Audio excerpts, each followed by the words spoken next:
Never has it been easier to see international conflicts playing out before our eyes. Just look at the hundreds of thousands of videos from the Syrian conflict uploaded to YouTube. From protesters flooding streets to barrel bombs being dropped, these videos have given journalists and human rights monitors a unique window into the conflict. And now they're vanishing.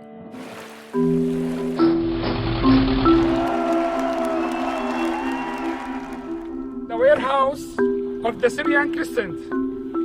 This is the warehouse of the Syrian Christians. Activists, human rights groups, and journalists rely on YouTube to share videos from conflict zones. It's one of the simplest and most accessible platforms. And those videos don't just shape how the public views a conflict, they can even change the situation on the ground. Case in point, the International Criminal Court had a recent arrest warrant for a Libyan commander that was based heavily on video posted to social media.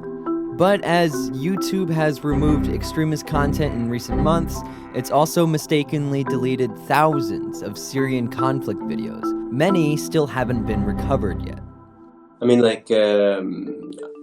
platforms like Facebook and YouTube should really have the responsibility to make sure that this material is preserved and accessible, because it's really important for human rights issues around the world.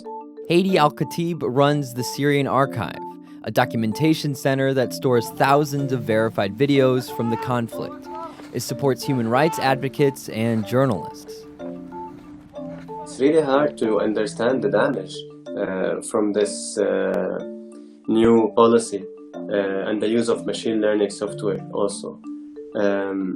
It's really difficult. We don't know. I mean, we have been monitoring the conflict for years. We don't know the damage. We think it's quite big.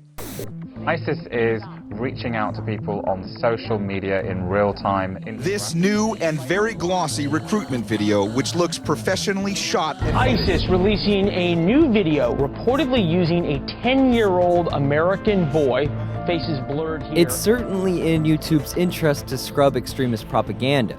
ISIS has used social media to spread its message of hate to a large audience.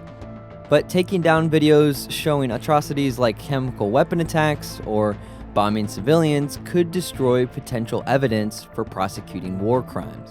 I mean, we see right now most of the authoritarian regime countries are closing their borders in front of UN commissions or journalists and so on. So it's really hard to access Syria right now.